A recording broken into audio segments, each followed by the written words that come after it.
माझी विठाई होई बाप कधी आई सावराया आणि पामरा पाये माथा ठेविला नका पाहू गुणदोष झालो दास पायाचा उपेक्षिता मज तरी हे लाज कौनासी नका पाहू गुणदोष झालो दास पायाचा तुका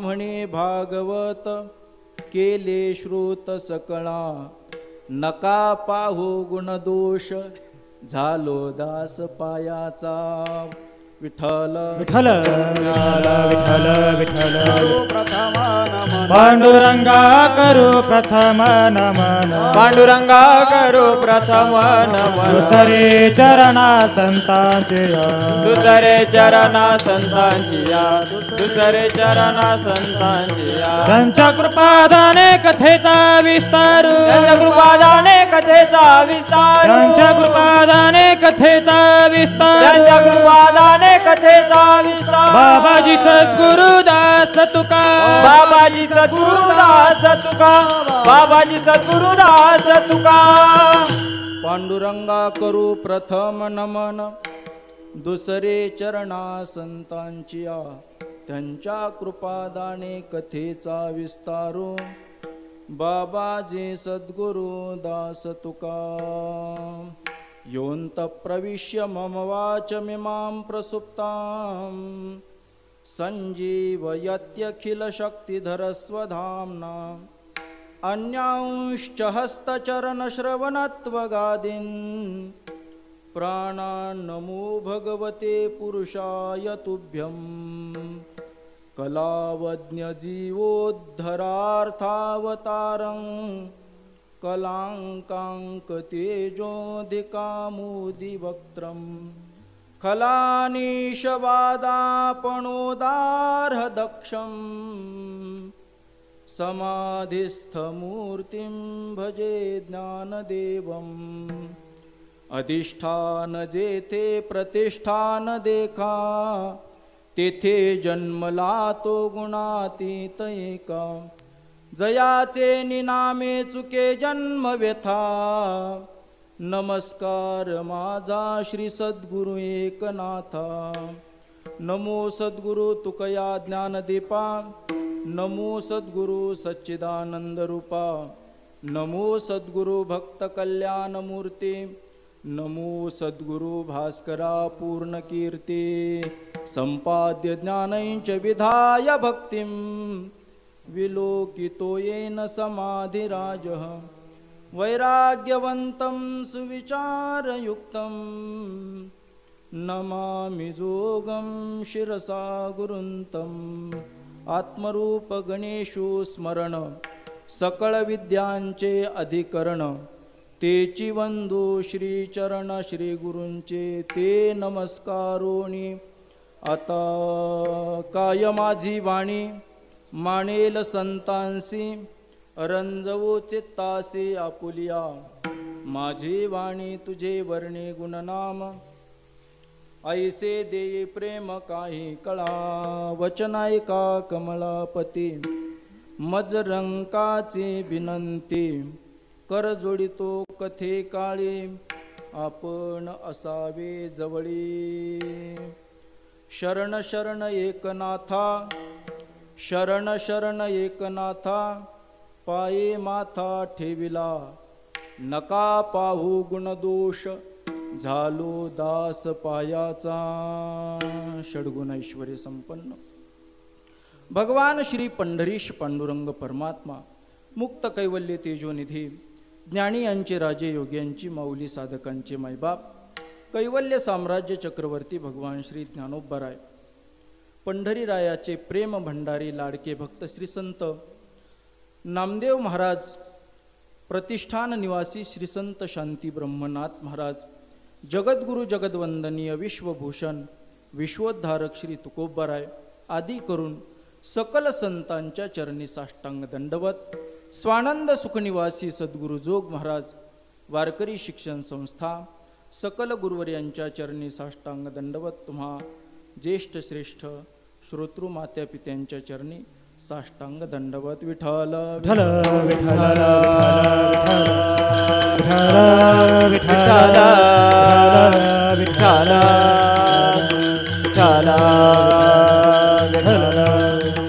सेवेसाठी घेतलेला अभंग जगद्गुरु जगद्वंदनीय विश्वभूषण विश्वोद्धारक श्री तुकोबरा यांचा 4 चरणाचा असून प्रस्तुत अभंगामधून जगद्गुरु श्री तुकोबराय श्री संत शांती ब्रह्म एकनाथ महाराजांना शरण जात आहेत. विठ्ठल विठ्ठल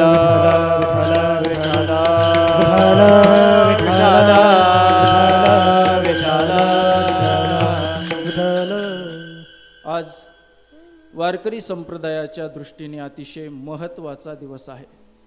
आज श्री संत शांती ब्रह्म नाथ महाराजांची आज जलसमाधी सोहळा आहे. अतिशय महत्त्वाचा दिवस आहे. जसा नाथ महाराजांचा आज जलसमाधी सोहळा आहे त्याचप्रमाणे नाथ महाराजांचे श्री गुरु जनार्दन स्वामी महाराज यांचा देखील आज जलसमाधी सोहळा. तसं पाहिलं तर आजच्या दिवसाला फारच महत्त्व आहे, कारण बरेच घटना आहेत नाथ महाराजांच्या संबंधी घडलेल्या. एकूण 6 घटना या षष्ठीच्या दिवशी घडलेल्या आहेत. तिथी आहे षष्ठी आणि घटनाही आहेत. 6 घटना आहेत. हो, नाथ महाराजांचे श्री गुरु जनार्दन स्वामी महाराज यांचा जन्मदिवस आजचाच आहे. जनार्दन स्वामींना श्री दत्तात्रय महाराजांचं दर्शन झालं, अनुग्रह प्राप्त झाला, तोही दिवस आजचाच दिवस आहे. जनार्दन स्वामी महाराजांनी समाधी घेतली, तोही दिवस आजचाच दिवस आहे. नाथ महाराजांना जनार्दन स्वामी महाराजांची भेट झाली, तोही दिवस आजचाच दिवस आहे. नाथ महाराजांना जनार्दन स्वामींच्या कृपेने श्री दत्तात्रयांचं दर्शन झालं, तोही दिवस आजचाच दिवस आहे. आणि नाथ महाराजांनी जलसमाधी घेतली, तोही दिवस आजचाच दिवस आहे. म्हणून आजच्या दिवसाला फार महत्त्व आहे. विठ्ठल विठ्ठल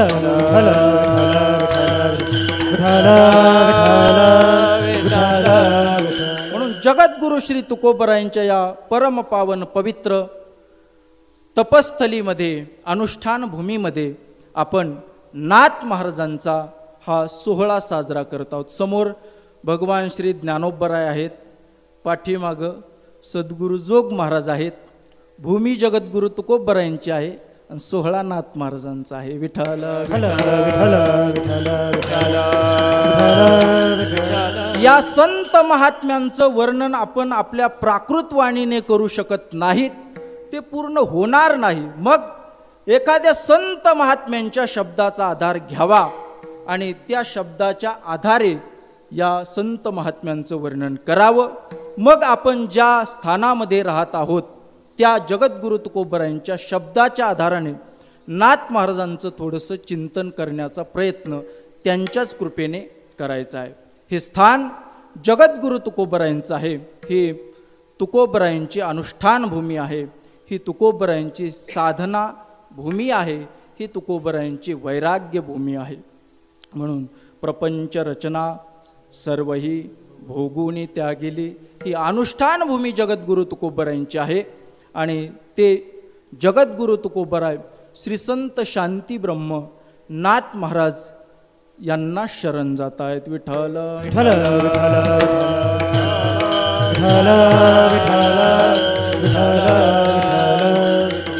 नाथ महाराजांचा जलसमाधी सोहळा आहे. गुरुवर्य बाबा सांगत असतात,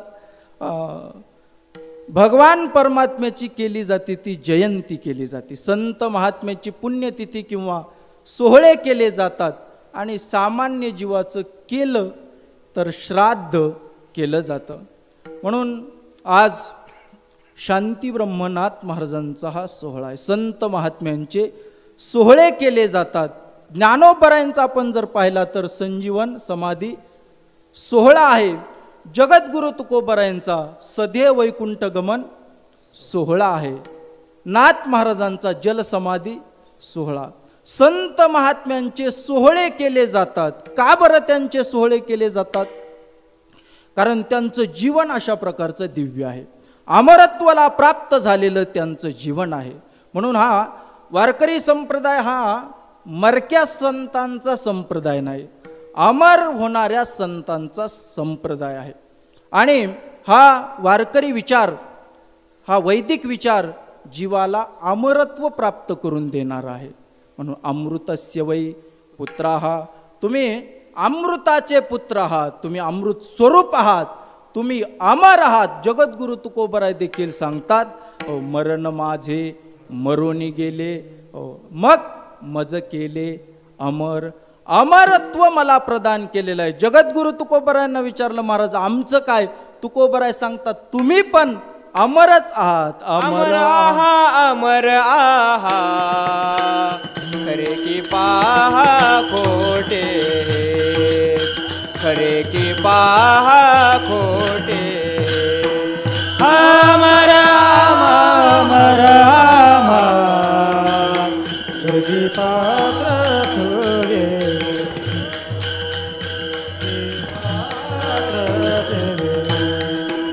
हा अमर आहा अमर आहा,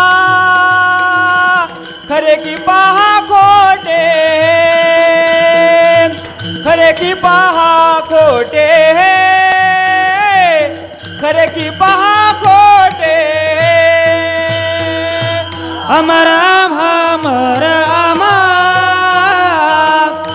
कृती पात्र तुझे थे,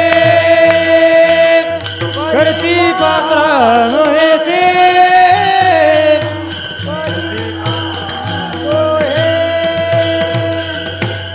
जगद्गुरु तुकोबराय सांगतात, तुम्ही पण अमरच आहात, परंतु विचार करा, खरे की पहा खोटे हे. मग कसं पाहायचं? न म्हणा देह माझा ऐसा, देह माझा ऐसा न म्हणा, मग भरवसा कळेल. हा देह माझा आहे असं तुम्ही म्हणू नका. एकदा देह माझा आहे असं म्हटलं ना, एकतर अहमाद्यास आहे, देहाला मीच म्हणतो, आणि देह संबंधी हे माझे. हा अहम अध्यास आणि मम अध्यास निवृत्त झाला की आपण अमर स्वरूप आहात. म्हणून जगद्गुरु तुकोबराय सांगतात, आपण पण अमरच आहात. हा अमरत्व प्राप्त करून देणारा वारकरी संप्रदाय आहे.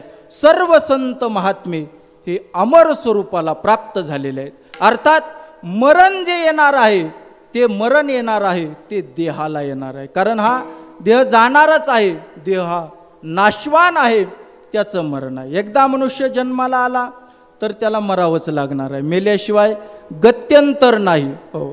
आणि संत महात्म्यांचे सोहळे का साजरे केले जातात याचा दुसऱ्या बाजूने जर आपण विचार केला तर संत महात्म्यांचं देहाच्या दृष्टीने जे मरण आहे ते मरण सत्य आहे. मग तुम्ही म्हणताना आपण म्हणजे आपण अजून नाही, पण जे गेलेले आहेत मनुष्य मात्र जातात, त्यांचं मरण कसं आहे? त्यांचं मरण हे सत्य नाही, हे खोटं मरण आहे. म्हणजे मेल्यासारखं करतात. जसं जगद्गुरु तुकोबराय सांगतात, तो जन्माला येतो, बाळपण त्याचं न कळण्यात जातं, तारुण्य पण विषय अवस्थेमध्ये जातं, वृद्धपणामध्ये त्याला चिंता प्रवृत्ती, परत तो मरतो आणि मेल्यावर काय होतं? पुन्हा जन्माला येतो. तुकोबराय सांगतात, बाळपण गेले नेणता, तारुण्य दशे विषय व्यथा, वृद्धपणी प्रवर्तली चिंता, मरे मागुता जन्मधरी. पुन्हा बाळपण गेले नेणता, पुन्हा मरे मागुता जन्म घेणे. म्हणजे मनुष्य मेल्यासारखं करतो, पुन्हा जन्माला येतो. संत महात्मे एकदा तुका पंढरीसी गेला, पुन्हा जन्मा नाही आला. यद्गत्वा न निवर्तन्ते तद्धाम परमम मम. एकदा त्या परमात्म्याला प्राप्त झाल्याच्या नंतर हे महात्मे या नाशवान देहाला पुन्हा प्राप्त होत नाहीत. म्हणून त्यांचं मरण खरं असल्यामुळं, देहाच्या दृष्टीने ते सत्य असल्यामुळं त्यांचे सोहळे साजरे होतात. विठ्ठल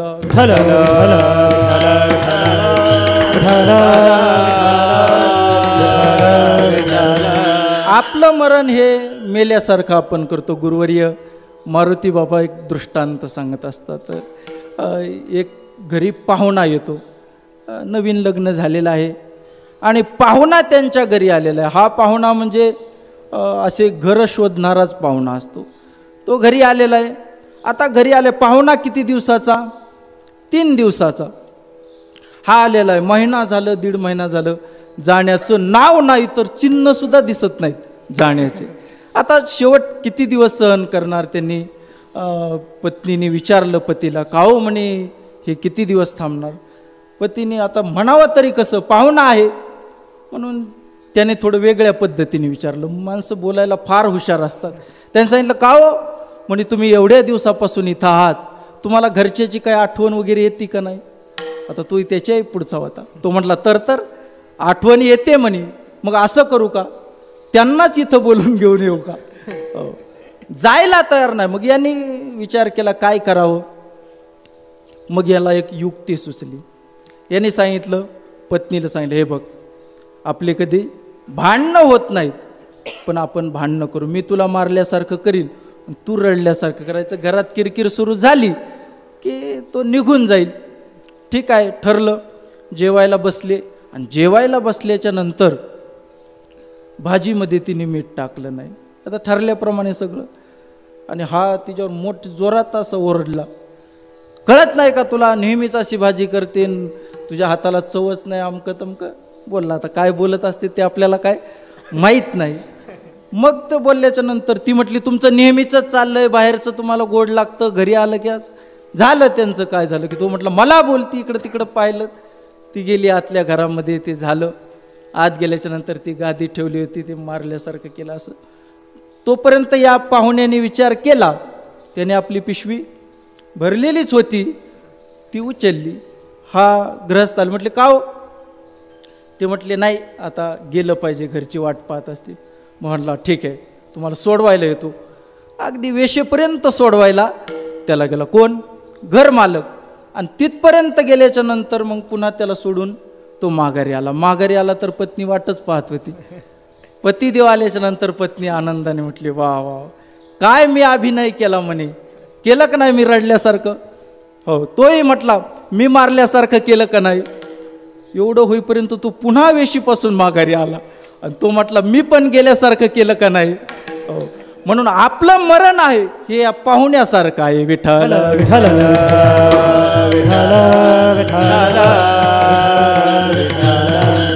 संत महात्मे हे एकदा गेल्याच्या नंतर परमात्म स्वरूप होतात, पुन्हा जन्माला येत नाहीत. तरी जो यया परी जन्मेची जन्म निवारी, मरणे मृत्यू मारे. आपण उरे आत्मस्वरूपाने ते उरले जातात. म्हणून संत महात्म्यांचे हे सोहळे आहेत. जगद्गुरु तुकोबराय नाथ महाराजांचं वर्णन करतायत. तुकोबराय नाथ महाराजांचं वर्णन करतायत. याला फार महत्त्व आहे, कारण तुकोबराय कोणाचंही वर्णन करत नाही. तुकोबराय एकतर भगवान परमात्म्याचं वर्णन करतात आणि दुसरं संत महात्म्यांचं वर्णन करतात. तिसरं कोणाचंही वर्णन तुकोबराय करायला तयार नाहीत. संसाराविषयी प्रपंचाविषयी बोलायला तयार नाहीत आणि इतरांचं वर्णन करायला तुकोबराय तयार नाहीत. एक भगवान परमात्म्याची कीर्ती जगद्गुरु तुकोबराय वर्णन करतात. म्हणून वर्णाविती थोरी एका विठ्ठलाचे जगद्गुरु तुकोबराय सांगतात, वर्णन करत असताना एका भगवान परमात्म्याचं वर्णन करावं किंवा संत महात्म्यांचं वर्णन करावं. कीर्ती मानवाचे सांगून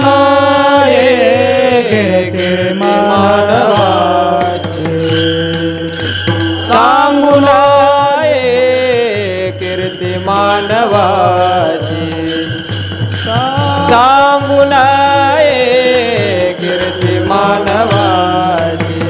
वर्णाविते थोरी एका विठ्ठलाची, वर्णाविते थोरी एका विठ्ठलाची, वर्णाविते थोरी एका विठ्ठलाची, वर्णाविते थोरी एका विठ्ठलाची. कीर्ती मानवाची सांगून कीर्ती मानवाची, करुणा कीर्ती मानवाची, करुणा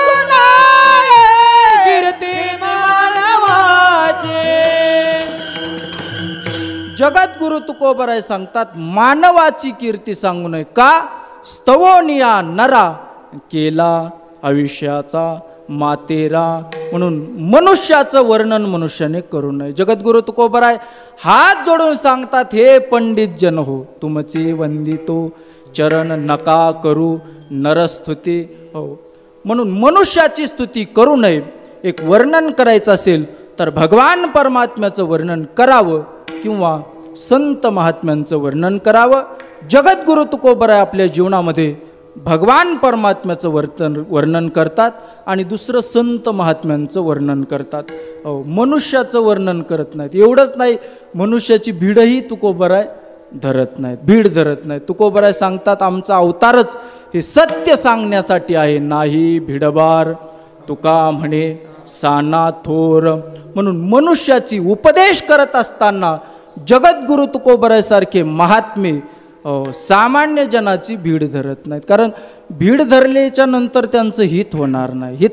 एखादा रोगी आहे, त्याला ते काय म्हणतात, ते बेंड झाला आणि तो डॉक्टरकडे गेला आणि त्याने जर आपलं वरून हळूहळू जर चोळलं तर ते नीट होणार नाही. त्याचं जर ऑपरेशनच करायचं असेल, तो सर्व माल बाहेर काढायचा असेल तर त्या रोग्याचा विचार करून चालत नाही. थोडा होईल त्रास, पण गुण मात्र हमखास येणार आहे. म्हणून जगद्गुरु तुकोबराय सारखे महात्मे आहेत, या जगाला उपदेश करत असताना अगदी रागावून शिव्या देऊन सांगतात.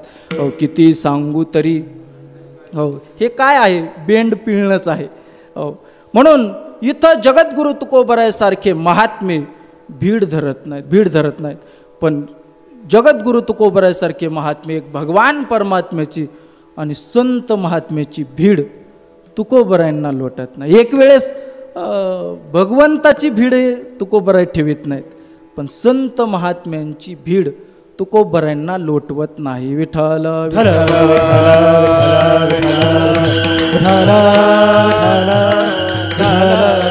भगवान परमात्म्याला संतांची भीड लोटवत नाही, संत महात्म्यांना संतांची भीड लोटवत नाही. परंतु संत महात्मे देवाची भीड नाही ठेवत. भगवान परमात्मा पंढरपुराला स्वयंभू उभा आहे. युगे झाली 28 युगापासून हा उभा आहे, बसलेला नाही.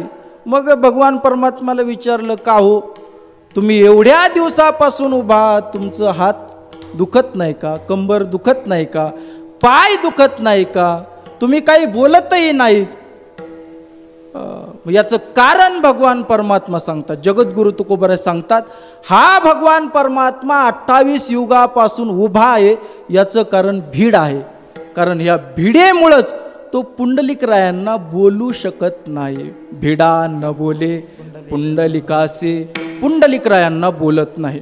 म्हणून संत महात्म्यांची भीड भगवान परमात्म्याला लोटवतच नाही. आपलं काही हो, पण संतांची भीड भगवान परमात्मा हा लोटवत नाही. ज्ञानोबराय पंढरपूरला गेलेले आहेत, नामदेव महाराजांकडे गेलेले आहेत. ज्ञानोबरायांची इच्छा आहे तीर्थयात्रा करावी. नामयाचे भेटी ज्ञानदेव आले, लोटांगण घातले नामदेवे. नामदेवरायांनी लोटांगण घातलं. नामदेवरायांनी विचारलं, ज्ञानोबराय आपण आलेला आहात, तुम्ही काय विशेष काम आहे? ज्ञानोबरायांनी सांगितलं, माझी अशी इच्छा आहे तीर्थयात्रा करावी आणि तुमच्या संगतीमध्ये करावी. तुझे संगतीचे नित्य सुख घ्यावे, तुमची संगत घ्यावी असं वाटतं. आणि नामदेवरायांना भगवान परमात्म्यापासून बाजूला होणं आवडत नव्हतं. भगवान परमात्म्याशिवाय नामदेवरायांना गमतच नाही. नामदेवरायांनी भगवान परमात्म्याला सांगितलं, देवा मी नित्य तुझ्या रावळामध्ये येतोय, देवळामध्ये येतोय, तुझ्या संगतीमध्ये येतोय. इतर देवाला मी देवही मानायला तयार नाही, इतरांचं दर्शनही मी घेत नाही. कटावरी हात नाही ज्या देवाचे, नेघे मी तयाचे दर्शन. देवा मी त्याचं दर्शनही घेत नाही. तू मला जीवापेक्षा आवडतोस, तुझ्यापासून मी वेगळा होणार नाही. भगवान परमात्मा सांगतात, नामदेवा हे तू मला सांगण्याची काय गरज आहे? तुला मी जेवढा आवडतो त्याही पेक्षा मला तू आवडतो. म्हणून ये यथा माम प्रपद्यन्ते तांस तथैव भजाम्यहम. म्हणून भक्तांना भगवान परमात्मा जेवढा आवडतो तेवढा भगवान परमात्म्याला भक्त आवडत असतात. नामदेवरायांनी सांगितलं, देवा तुझ्यापासून मला कधीही दूर करू नकोस. भगवान परमात्म्याने सांगितलं, नामदेवा तुझ्यापासून मी कधीही माझ्यापासून तुला दूर करणार नाही. ठरलं? ठरलं, निश्चित ठरलं. नामदेवरायाने सांगितलं ब्रह्मदेव आले, भगवान परमात्म्याने सांगितलं ब्रह्मदेव आले तरी तुला मी दूर करणार नाही. भगवान शंकरजी आले तरी दूर करणार नाही. इंद्रादिक देव आले तरी दूर करणार नाही. ठरलं. नामदेवराय घरी येता येत नाही तो ज्ञानोबराय आले. ज्ञानोबरायाने सांगितलं, नामदेवराय माझी इच्छा आहे की तुमच्या संगतीमध्ये तीर्थयात्रा करावी. नामदेवरायांना भीड लोटत नाही. ज्ञानोबरायांना आपण कसं नाही म्हणावं, पण नामदेवरायांच्या लक्षामध्ये एक युक्ती आली. कालच आपलं ठरलेलं आहे, भगवान परमात्म्यावर जर आपण हे प्रकरण सर्व लादलं तर भगवान परमात्मा आपल्याला त्याच्यापासून वेगळं करणार नाही. नामदेवराय सांगतात, मी आलो असतो पण माझं सर्व जीवन हे परमात्म्याला समर्पित आहे, म्हणून तुम्ही परमात्म्याला विचारा. ज्ञानोबराय सांगतात ठीक आहे. ज्ञानोबराय नामदेवराय सोबत भगवान परमात्म्याकडे आले आणि आल्याच्या नंतर ज्ञानोबराय सांगतात, भगवान परमात्म्याला आनंद झाला आणि भगवान परमात्मा विचारतात, 2-2 भक्त सोबत आलेले आहेत. ज्ञानोबरायाने सांगितलं, माझी इच्छा आहे तीर्थयात्रेला जायचं आहे आणि नामदेवरायांच्या सोबत तीर्थयात्रा करायची. भगवान परमात्मा म्हटले काही हरकत नाही, चांगलं आहे म्हटले. नामदेवरायांना संगती घडत. नामदेवराय भगवंताच्या तोंडाकडे पाहू लागले. आपलं ठरलेलं आहे, परंतु नामदेवराय पाहतात त्यावेळेस भगवान परमात्मा सांगतात, नामदेवा तुझ्या संगतीची इच्छा जे करत आहे ते ज्ञानोबराय सामान्य नाहीत. देवताधिक जरी आले तरी मी तुला माझ्यापासून वेगळं केलं नसतं, परंतु तुझ्या संगतीची इच्छा करणारे ज्ञानोबराय आहेत, ते महान संत आहेत, ते तुझ्या संगतीची इच्छा करत आहेत. अर्थात भगवान परमात्म्यालाही संत महात्म्याची भीड लोटत नाही. विठ्ठल विठ्ठल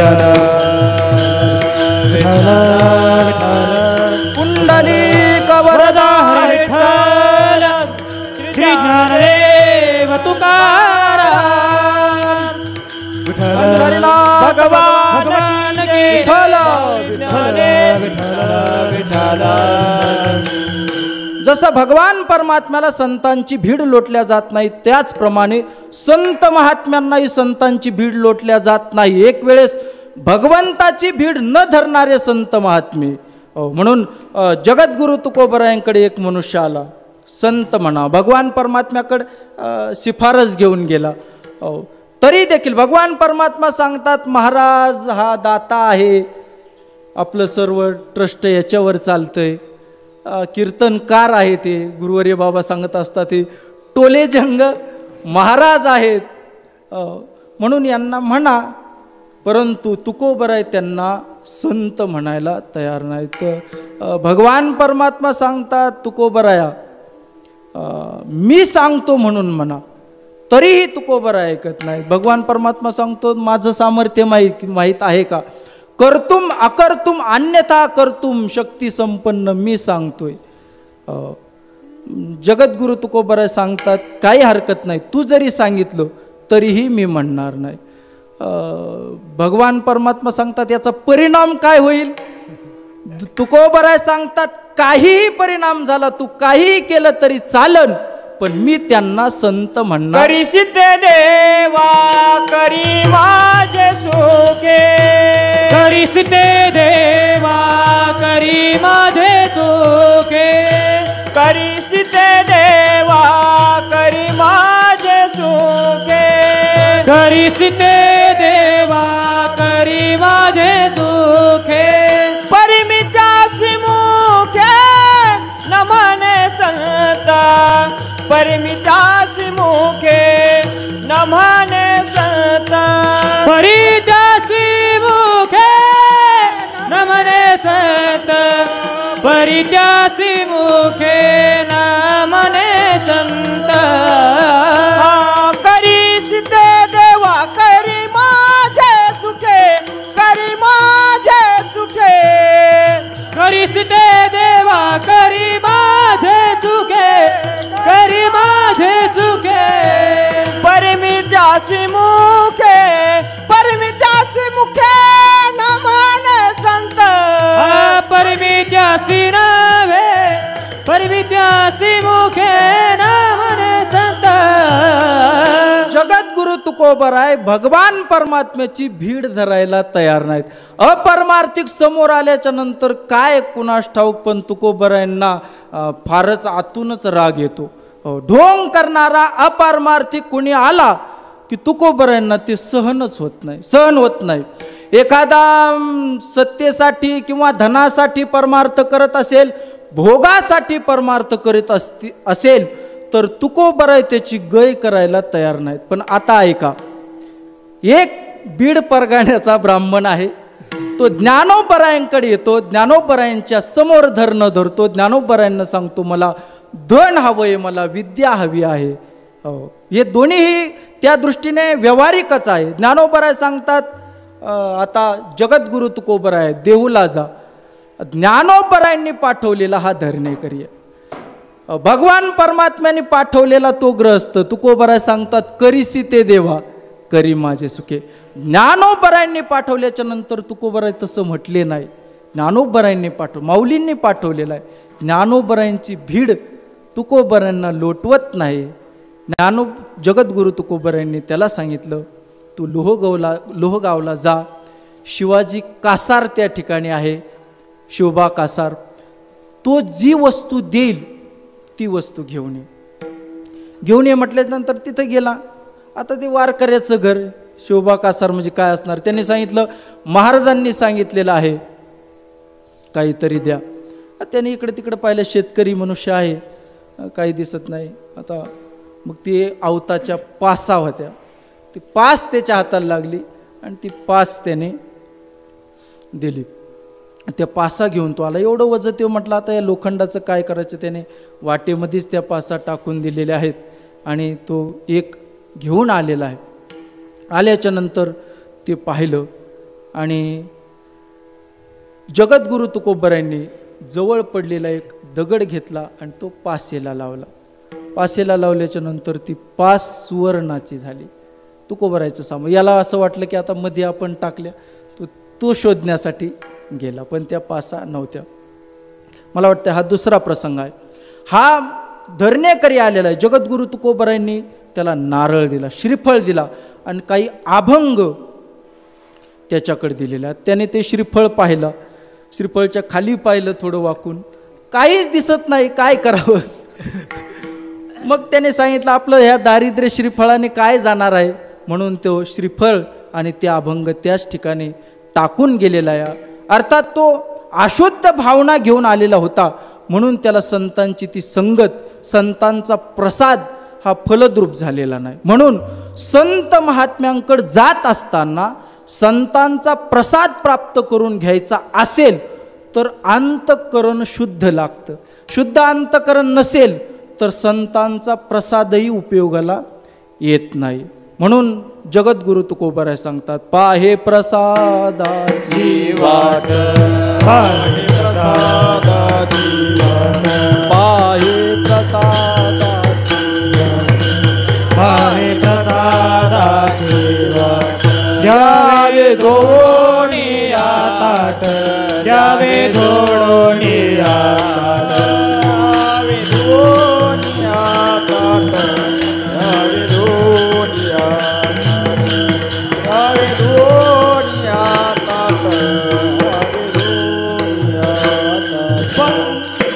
प्रसादाची वाट पाहायची असेल तर ज्यांच्याकडून प्रसाद घ्यायचा आहे त्यांच्याकडं ताट धुवून द्यावं लागतं. ताट म्हणजे अंतःकरण. अंतःकरण शुद्ध केल्याशिवाय प्रसाद प्राप्त होत नाही. जगद्गुरु तुकोबरायांकडे हा गेलेला आहे, परंतु भोगाची अपेक्षा धरून गेलेला आहे, म्हणून त्याला तो प्रसाद मिळाला नाही. परंतु जगद्गुरु तुकोबरायांनी प्रसाद दिलेला आहे, तो नारळ आहे. त्या नारळामध्ये मोहरा होत्या, परंतु तो त्याग करून गेलेला आहे. ज्ञानोबरायांनी तो पाठवलेला आहे, म्हणून जगद्गुरु तुकोबरायांनी त्याला धनही दिलेलं आहे. म्हणून संत महात्म्यांची भीड जगद्गुरु तुकोबराय संतांना लोटत नाही. विठ्ठल विठ्ठल विठ्ठल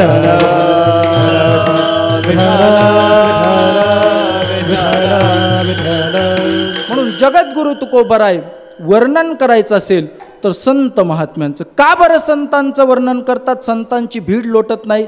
याचं कारण संत महात्म्यांचं जीवन अलौकिक अशा प्रकारचं जीवन आहे. निष्कलंक संतांचं जीवन आहे. पवित्र अशा प्रकारचं संत महात्म्यांचं जीवन आहे. नमो ज्ञानेश्वरा निष्कलंका. निष्कलंक संत महात्म्यांचं जीवन आहे. पवित्र संत महात्म्यांचं जीवन आहे. जगद्गुरु तुकोबराय सांगतात संत महात्म्यांचं जीवन पवित्र आहे. नवे नवे या जगामध्ये एक संत महात्मेच पवित्र आहेत. त्यांच्याशिवाय इतर कोणी पवित्र नाही. पवित्र सोवळी एकतीच भूमंडळी एक संत महात्मे पवित्र आहेत.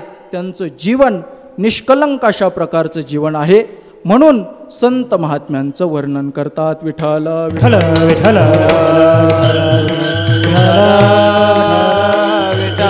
संत महात्म्यांचं जीवन एवढं पवित्र आहे. गंगा ज्याप्रमाणे पवित्र आहे त्या गंगेप्रमाणे संत महात्म्यांचं जीवन पवित्र आहे. गंगेप्रमाणे. म्हणून गंगा ज्याप्रमाणे स्नान केल्याच्या नंतर सर्व पापताप निवृत्त करते त्याचप्रमाणे संत महात्मेही पापताप निवृत्त करतात. म्हणून तुकोबरायांना विचारलं, महाराज गंगेसारखे संत महात्मे आहेत आपण म्हणतात, गंगेमध्ये केवळ स्नान केलं तरच पापताप जाता असं नाही. गंगेचं केवळ नामस्मरण केलं तरीही पाप निवृत्त होतं. वाचे म्हणता गंगा गंगा सकळ पाप जाती भंगा, सकळ पाप जाती भंगा, सकळ पाप जाती भंगा. वाचे म्हणता गंगा गंगा सकळ पाप जाती भंगा, सकळ पाप जाती भंगा, सकळ दोष जाती भंगा. गंगा मातेचं नाव घेतल्याबरोबर सर्व पाप निवृत्त जातात, सर्व दोष निवृत्त होऊन जातात. मग विचारलं, महाराज संत महात्मे हे गंगेप्रमाणे आहेत, मग संत महात्म्याच्या नावाने पाप निवृत्त होतं का? जगद्गुरु तुकोबराय सांगतात, तुका म्हणे पापे जाती संतांची जपे. संत महात्म्यांच्या जपाने पाप निवृत्त होतं. म्हणून संत महात्मे हे गंगेप्रमाणे आहेत. गंगे वाघ विनाशिनी जनमन संतोष कृत चंद्रिका. गंगे व अघ विनाशिनी गंगेप्रमाणे अघ विनाश करणारे हे संत महात्मे आहेत. संत महात्मे अगदी गंगेप्रमाणे म्हणण्यापेक्षा गंगेपेक्षाही संत महात्मे पवित्र आहेत. का तर गंगा माता आहे हे मनुष्याचं पाप निवृत्त करते, परंतु पाप करण्याची वासना निवृत्त करेलच असं सांगता येत नाही. परंतु संत महात्मे आहेत हे पापही निवृत्त करतात आणि पाप करण्याची वासनाही निवृत्त करतात. जगद्गुरु तुकोबराय सांगतात, संत चरण रज लागता सहज वासनेचे बीज जळून जाय. म्हणून पाप करण्याची जी वासना आहे त्या वासनेचं बीज अशा प्रकारे निवृत्त होतं, जळून जातं. म्हणून संत महात्मे गंगेपेक्षाही श्रेष्ठ आहेत. आणखीन थोडं चिंतन जर करायचं ठरलं तर गंगा माता आहे ही पाप निवृत्त करते, पण ज्यांचं पाप निवृत्त करते त्यांचं पाप गंगा मातेला लागतं. परंतु संत महात्मे असे आहेत की पाप निवृत्त करतात, त्यांचं पाप संतांना लागत नाही. म्हणून गंगा मातेला जे पाप्यांचं पाप लागलेलं आहे ते पाप निवृत्त करण्यासाठी गंगा माता कुठं जाते? संत महात्म्याकडे जाते. संताचेने अंग लगे पापा ते जिनने गंगे. म्हणून गंगा हे आपलं पाप निवृत्त करण्यासाठी ही संत महात्म्याकडे जात असते. म्हणून गंगा माता ही आवनी तलावर अवतीर्ण झाली. म्हणून भगीरथाच्या त्या प्रयत्नाने भगीरथाने तप केलं आणि तप केल्याच्या नंतर गंगा माता प्रसन्न झाली. प्रसन्न झाल्याच्या नंतर भगीरथाने सांगितलं, आपण मृत्यूलोकामध्ये यावं आणि जडजीवांचा पाप्यांचा उद्धार करावा, आमच्या कुलाचा उद्धार करावा. हे म्हटल्याच्या नंतर खाली येण्यासाठी काय काय प्रतिबंध आहे, अडचणी आहेत, या गंगे मातेने सांगितल्या. त्या अडचणीमध्ये एक प्रतिबंध सांगितला, अडचण सांगितली की मी पृथ्वीवर आल्याच्या नंतर हे पापी लोक आहेत, हे माझ्यामध्ये स्नान करतील आणि त्यांनी माझ्यामध्ये स्नान केल्याच्या नंतर त्यांचं पाप मला लागेल आणि त्यांचं पाप मला लागल्याच्या नंतर पुन्हा मला पापमुक्त होण्यासाठी काय आहे. त्यावेळेस भगीरथाने सांगितलं, हे संत महात्मे अवनी तलावर विचरण करतील आणि ते ज्यावेळेस तुझ्यामध्ये स्नान करण्यासाठी येतील त्यावेळेस तुझं संपूर्ण पाप निवृत्त होणार आहे. म्हणून संत महात्म्यांचं जीवन पवित्र अशा प्रकारचं जीवन आहे. म्हणून जगद्गुरु तुकोबराय संत महात्म्यांचं वर्णन करतात. विठ्ठल विठ्ठल विठ्ठल. जगद्गुरु तुकोबराय केवळ संतांचं वर्णनच करतात असं नाही, संत महात्म्याला अगदी शरण जातात.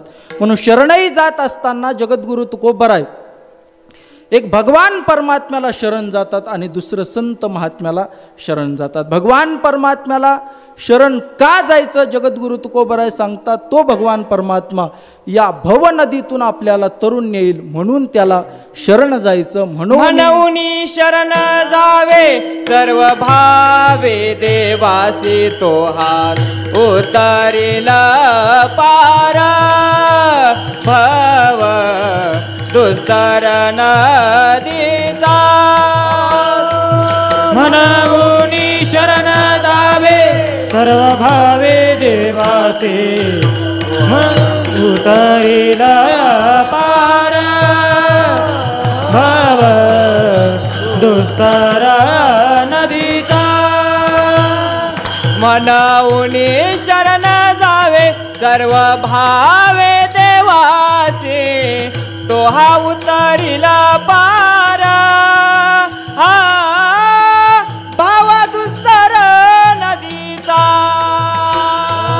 म्हणून शरण जावे सर्व भावे देवाचे तो हा उतरिल पार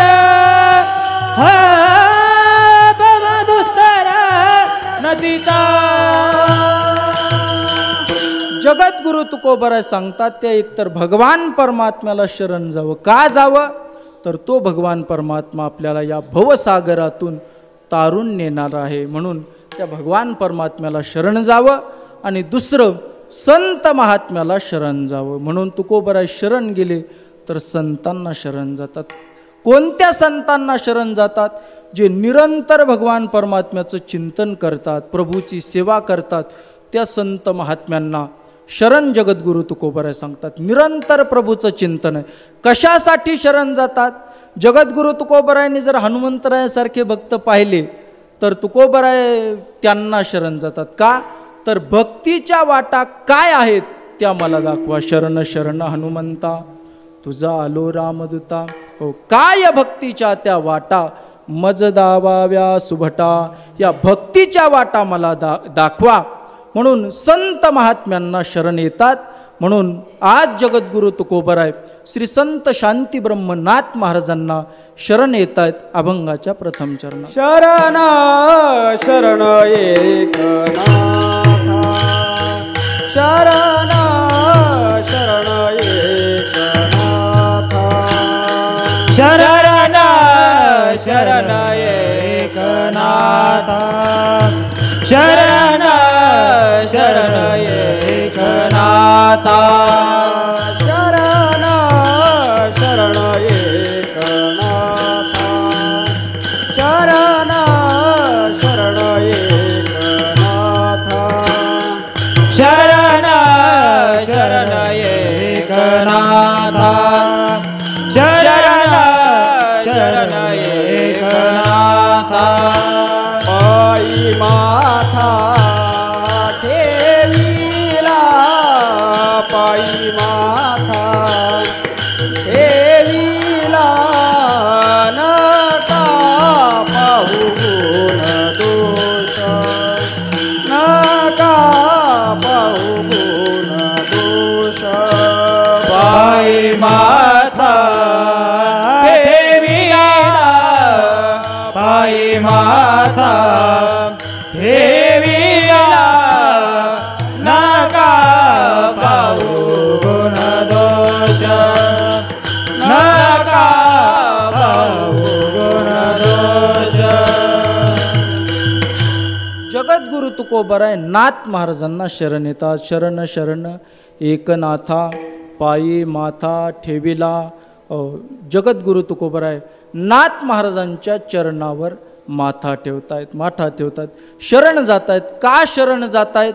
कारण जगताचं कल्याण करणारे हे संत महात्मे आहेत. आणि संत महात्म्यांकडे जात असताना मनुष्याने विनयाने जावं. जगद्गुरु तुकोबराय सांगतायत, संतांकडे जात असताना विनय धारण करून जावं, शरण जावं.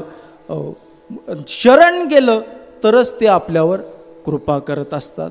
म्हणून शरण शरण एकनाथा. आणि शास्त्र देखील सांगतंय, संत महात्म्यांकडं श्री गुरूंकडे जात असताना त्यांना शरण जावं, प्रणिपात करून जावं. भगवान परमात्मा सांगतात, तद्विधी प्रणिपातेन परिप्रश्नेन सेवया उपदेक्षन्ति ते ज्ञानम ज्ञानिनस्तत्वदर्शिनः. म्हणून त्या संत महात्म्यांकडे जात असताना तद्विधी प्रणिपातेन प्रणिपात करत जावं, दंडवत करत जावं. जगद्गुरु तुकोबराय देखील सांगतात, संत महात्म्याकडे जात असताना पहिला संत महात्म्यांच्या चरणावर दंडवत घालावा. श्री संतांची या माथा चरणावरी साष्टांग हे करी दंडवत. संत महात्म्यांच्या चरणावर दंडवत घालावा. म्हणून तुकोबराय हा आदर्श आपल्याला दाखवतायत. शरण जाता. शरण शरण एकनाथा पायी माथा ठेविला. नाथ महाराजांना शरण जातात. एक नाथा, एकनाथ नाव आहे. संत महात्म्यांची नावं ही विलक्षण अशा प्रकारचे नावं असतात. त्याच्यामध्ये गहन अशा प्रकारचा अर्थ असतो. निरर्थक असे नावं संत महात्म्यांचे नसतात. व्यवहारामध्ये आपल्याला निरर्थक असे नावं पाहायला मिळतात. अगदी दगडाधोंड्यापासून नावं सुरुवात होतात. अगदी चिंदी चिरकुट इथून नावं प्रारंभ होतात. परंतु हे संत महात्म्यांची नावं आहेत, सार्थ अशा प्रकारची नावं आहेत. आणि त्या नावाला सार्थकताही ते आणून देतात. नावं भरपूर जणांचे सार्थ असतात, पण ते सार्थक करत नाहीत. म्हणून नाथ महाराजांचं नाव आहे एकनाथ. एकनाथ याचा अर्थ आहे ज्यांच्या जीवनामध्ये एकच नाथ आहे, एकच नाथ. भगवान परमात्मा हाच एक नाथ आहे. इतर कोणताही नाथ त्यांच्या जीवनामध्ये नाही. एक जगन्नाथ परमात्मा तोच आहे, माझी माय आहे, तोच बाप आहे, तोच माझा सर्व आहे.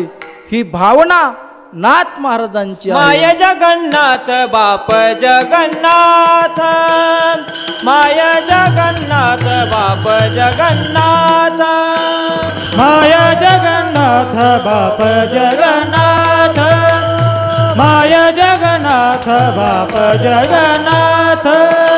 अनाथाचा नाथ जनार्दन, अनाथाचा नाथ जनार्दन, अनाथाचा नाथ जनार्दन.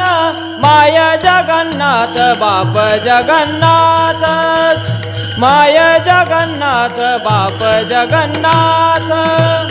अनाथाचा नाथ जनार्दन, अनाथाचा नाथ जनार्दन, अनाथाचा नाथ जनार्दन. माय जगन्नाथ बाप जगन्नाथ, माय जगन्नाथ बाप जगन्नाथ. एक भगवान परमात्माच त्यांचा नाथ आहे. म्हणून इतरांचे म्हटले आपला नाथ कोण आहे? इतरांचे जीवाचे मनुष्याचे नाथ हे विकार असतात. विकार हे आपला अधिकार यांच्यावर गाजवत असतात. म्हणून काम हा नाथ आहे, क्रोध हा नाथ आहे, लोभ हा नाथ आहे.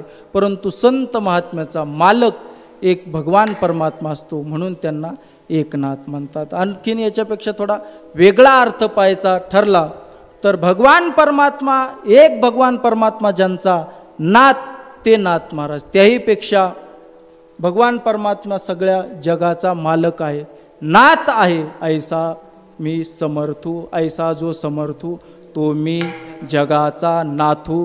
मी जगाचा नाथ आहे भगवान परमात्मा सांगतात. त्या भगवान परमात्म्याचाही एक नाथ आहे, त्यांचंच नाव एकनाथ महाराज. विठ्ठल विठ्ठल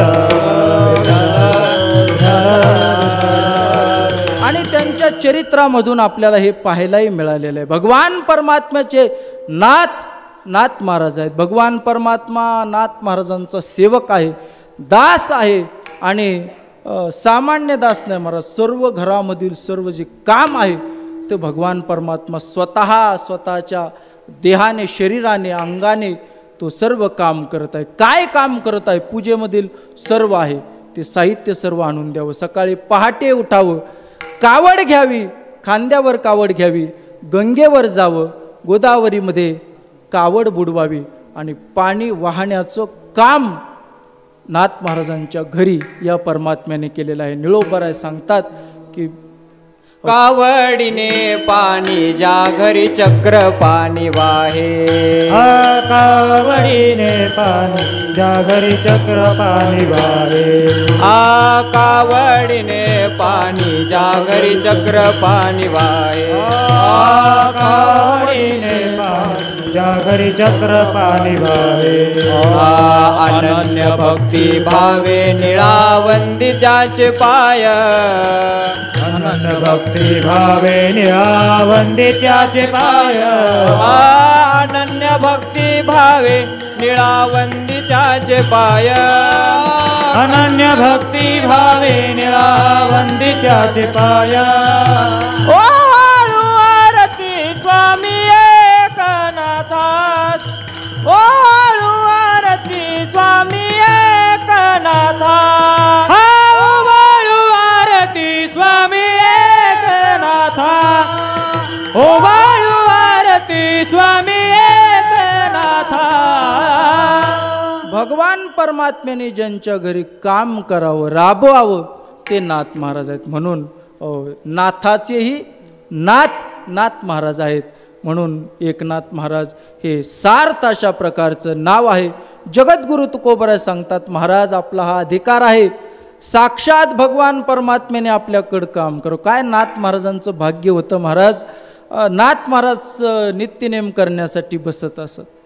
भगवान परमात्म्याची पूजा करायची आणि पूजा करण्यासाठी भगवंताला समोर ठेवलेला आहे. आणि फुलं आणून देण्यासाठी, गंध उगाळून देण्यासाठी कोण आहे? भगवान परमात्म्याने फुलं आणून द्यावी, भगवान परमात्म्याने गंध चंदन उगळावं, भगवान परमात्म्याने चंदनाची गोळी करावी, नाथ महाराजांच्या हातात द्यावी आणि नाथ महाराजांनी तीच घ्यावी आणि त्याच्याच कपाळाला लावावी. हे नाथ महाराजांचं भाग्य आहे, हे नाथ महाराजांचं सामर्थ्य आहे. एवढं सामर्थ्य, एवढं भाग्य पाहिल्याच्या नंतर कोणाचे शब्द निघणार नाहीत, कोणाची भावना होणार नाही. त्यांना शरण जावं. जगद्गुरु तुकोबराय सांगतात, शरण शरण एकनाथा पायी माथा ठेविला. शरणागतीचे अनेक प्रकार सांगितले जातात. भगवान परमात्म्याची षडविधा शरणागती. आपल्याला वेळ थोडा राहिलेला आहे. चरित्रही नाथ महाराजांचं थोडंसं पाहायचं आहे. 12:30पर्यंत चालेल. आणि नाथ महाराजांचं चरित्र थोडंसं पाहू. म्हणून जगद्गुरु तुकोबराय नाथ महाराजांना शरण जातात. शरण शरण एकनाथा पायी माथा ठेविला. मी तुमच्या चरणावर माथा ठेवलेला आहे. आता मात्र मी तुम्हाला शरण आलेलो आहे आणि तुम्ही माझी उपेक्षा करू नका, उपेक्षा करू नका. माझ्या ठिकाणी कुठलाही दोष असेल, परंतु ते माझ्या ठिकाणी असलेले गुणदोष तुम्ही पाहू नका. अभंगाचं द्वितीय चरण. नका पाहू गुण दोष, नका पाहू गुण दोष, नका पाहू गुण दोष, नका पाहू गुण दोष, नका पाहू गुण दोष, नका पाहू गुण दोष, नका पाहू गुण दोष, नका पाहू गुण दोष. झालो दास पायाचा, झालो दास पायाचा, नका पाहू गुण दोष नका पाहू गुण दोष झालो दास पायाचा झालो दास पायाचा नका पाहू गुण दोष नका पाहू गुण दोष. जगद्गुरु तुकोबाराय सांगतात, महाराज मी आपल्याला शरण आलेलो आहे. आता मी तुम्हाला शरण आलेलो आहे, माझे गुणदोष पाहू नका. माझं काम आहे शरण जाण्याचं, भक्ताचं काम आहे भगवंताला शरण जावं, शरण जावं, सर्व भावाने शरण जावं. जगद्गुरु तुकोबाराय भगवान परमात्म्याला देखील सांगतात, हो नेने भक्ती परी करीतो पूजा. हो माझ्या ठिकाणी भाव नाही, भक्ती नाही, परंतु मी तुला शरण आलेलो आहे. भक्ताचं काम आहे शरण येणं, मग त्याच्या गुणदोषाची निवृत्ती करणं हे देवाचं काम आहे. ओहळे हेच करावे जे गंगेचे अंग ठाकावे. ओहळाने हेच करावं की ते गंगेला मिळायला जावं. मग गंगा विचार करत नाही हा कुठून आला, हा गावरसे आले, गावरसे झाले, पाणी पाठी पाय देत आले. ते गंगे काय म्हणितले परते सर. गंगा माता त्याला बाजूला दूर ढकलत नाही. म्हणून गंगेने अनन्य गतीने, गंगा ही अनन्य गतीने समुद्राला शरण जाते. म्हणून गंगेचं काम एवढंच आहे की तिने समुद्राला शरण जावं. म्हणून तिचे गुणदोष हा समुद्र पाहत नाही. म्हणून शरण जात असताना गंगा मातेप्रमाणे शरण जावं सर्व भावांनी. जसं ज्ञानोबराय सांगतात, तया अहम वाचा चित्त अंग देवोनिया शरण रिग महोदधी का गांग रिघाले जैसे. म्हणून गंगा जसे महाउदधी समुद्राला भेटायला जाते, त्याप्रमाणे मनुष्याने शरण जावं. आणि गंगा माता जर समुद्राला सिंधूला शरण गेली आणि त्याने जर तिला ठावच दिला नाही, तर तुकोबराय सांगतात तिने जायचं कुठं. तिने जावे कवन्या गंगा गेली सिंधूपासी, जरी तो ठाव नेदी तिसी तिने जावे कवन्या ठाया. सांगा देवा, मला सांगा तिने कुठं जावं. त्याप्रमाणे जगद्गुरु तुकोबराय सांगतात, नाथ महाराज मी तुम्हाला शरण आलेलो आहे. म्हणून आता तुम्ही नका पाहू गुणदोष. झालो दास पायाचा, तुमच्या पायाचा मी दास झालेलो आहे. आणि जरी तुम्ही मला माझी उपेक्षा केली तरी माझी लाज जाणार नाही. कारण एखादी पतिव्रता स्त्री आहे, ती पूर्णतः पतीला अनुसरणारी आहे. आणि पतीला जर ती अनुसरणारी असेल आणि पती जर तिचा अव्हेर करत असेल, तर ती लाज पतिव्रतेला नाही, ती पतीला लाज आहे. दुर्बळाची कन्या समर्थाने केली, अवदशा निमाली दरिद्राचे. किंवा तुका म्हणे नग्न भाज तरी हे लाज कोणासी. ती लाज कोणाला आहे. त्याप्रमाणे भगवान परमात्म्याला देखील शरण गेल्याच्या नंतर जगद्गुरु तुकोबराय सांगतात, मी तुझा दास म्हणून घेतो आणि दुसऱ्याला शरण जाऊ. ती लाज कुणाला आहे. भूक लागल्याच्या नंतर घरी सर्व कामं करायचे, शेतामध्ये काम करायचं. भूक लागल्याच्या नंतर शेजारच्या घरी जायचं का. हो, शेजारच्या घरी गेल्याच्या नंतर. म्हणून जगद्गुरु तुकोबराय सांगतात, तुझा शरणागत शरण जाऊ आणि काशी. तुका म्हणे लाज कवना हे का नेनसी, तुझे दास्य करू आणि का मागो खावया. दास्यत्व तुझं करायचं आणि खायला दुसरीकडे जायचं. लाज कोणाला आहे. हो, म्हणून जगद्गुरु तुकोबराय सांगतात, महाराज मी आपल्याला शरण आलेलो, माझे गुणदोष पाहू नका. आणि जर माझे गुणदोष पाहिले तर ही लाज तुम्हालाच आहे. अभंगाचं तृतीय चरण. उपेक्षिता माझा उपेक्षिता माझा उपेक्षिता माझा उपेक्षिता माझा उपेक्षिता माझा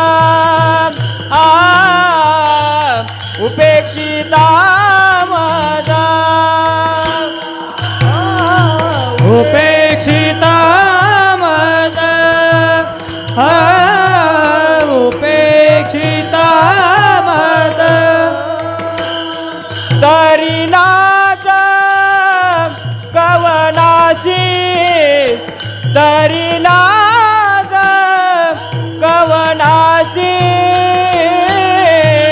गुण दोष नका पाहू गुण दोष तरी लाज कवनासी तरी लाज कवनासी कवनासी नका पाहू गुण दोष नका पाहू गुण दोष. जगद्गुरु तुकोबराय सांगतात, महाराज आपण जर माझी उपेक्षा केली तर तरी हे लाज कोणासी. तुकोबराय शरण जातात, नाथ महाराजांना शरण जातात. तुकोबरायांना विचारलं, महाराज आपण नाथ महाराजांना शरण जातात, त्यांच्या चरणावर नतमस्तक होतात. हो, पण नाथ महाराजांचं जीवन असं विशाल एवढं जीवन आहे की आपण त्यांना शरण जातात. असं नाथ महाराजांच्या जीवनामध्ये काय विशेष आहे? कारण जगद्गुरु तुकोबरायांनी एखादा पारमार्थिक पाहिल्याच्या नंतर तुकोबरायांना अतिशय आनंद होतो आणि तुकोबराय त्याचं तोंड भरून वर्णन करतात. सामान्य असेल, परमार्थिक असेल, शुद्ध अंतकरणाने परमार्थ करणारा असेल तर तुकोबराय त्याचा गौरव करतात. आणि ग्रंथांचं जर चिंतन करणारा असेल तर तुकोबरायांना फारच आवडतो. अगदी गीतेसारखा, भागवतासारखा तुकोबराय सांगतात, आपुलिया हिता जो असे जागता धन्य माता पिता तयाचिया. का बरं तुम्ही धन्यता देतात? गीता भागवत करीती श्रवण अखंड चिंतन विठोबाचे. जे साधक असतील आणि गीता आणि भागवत या ग्रंथांचं चिंतन करत असतील तर यांच्याविषयी जगद्गुरु तुकोबरायांची केवढी विशाल भावना आहे.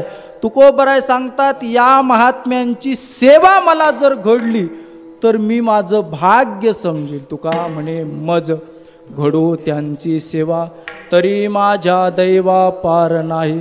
तुकोबराय सांगतात, या महात्म्यांची, गीतेचं भागवताचं चिंतन करणारे यांची सेवा जर मला घडली तर माझ्या दैवाला पारावार नाही. कोण म्हणतंय? जगद्गुरु तुकोबराय सांगतात, ज्यांची सेवा भगवान परमात्मा करतो ते जगद्गुरु तुकोबराय या भागवत ग्रंथाचा अध्ययन करणाऱ्याच्या सेवेची अपेक्षा करतायत. वास्तविक पाहता भगवान परमात्मा त्यांची सेवा करतो. जया पूजिले आदरे पांडुरंगे विमानस्त केले प्रयाण प्रसंगे. किंवा निर्गुण आकार झाला गुणवंत घाली दंडवत पूजोनिया. ते जगद्गुरु तुकोबराय यांच्या सेवेची अपेक्षा करतात. मग ज्या भागवत ग्रंथाच्या सेवा करणाऱ्याची सेवेची अपेक्षा जगद्गुरु तुकोबराय करतात, ते भागवत ग्रंथ ज्यांनी लिहिलेला आहे त्यांच्याविषयी तुकोबरायांच्या अंतःकरणामध्ये काय भावना आहे तुकोबराय सांगतात. महाराज आपण या जगासाठी भागवत नावाचा हा ग्रंथ दिलेला आहे. अभंगाचं शेवटचं तुका म्हणे भागवत तुका म्हणे भागवत तुका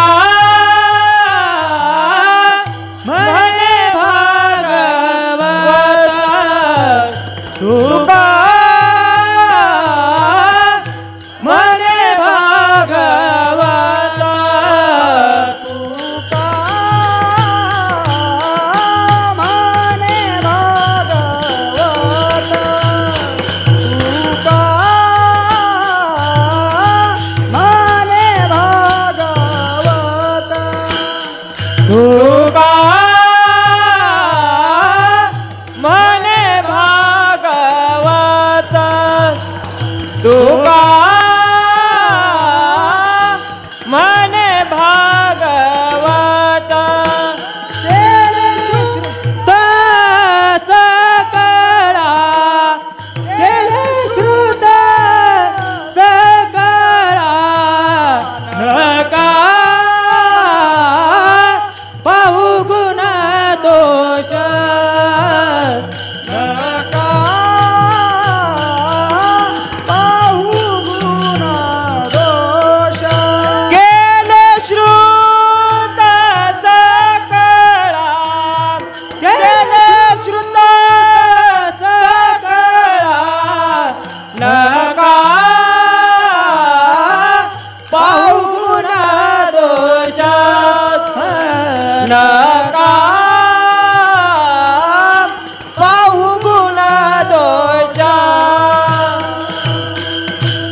कुमाय विठोबार कुमार विठोबार कुमाय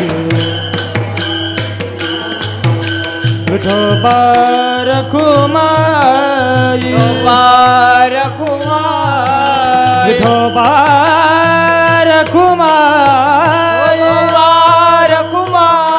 विठोबार कुमार विठोबार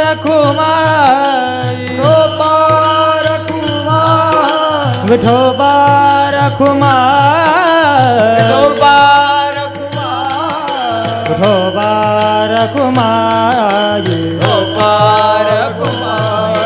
विठोबार कुमार विठोबार कुमार विठोबार कुमार विठोबार हे विठोबार कुमार विठोबार कुमार विठोबार कुमार विठोबार विठोबार कुमार विठोबार कुमार विठोबार कुमार विठोबार कुमार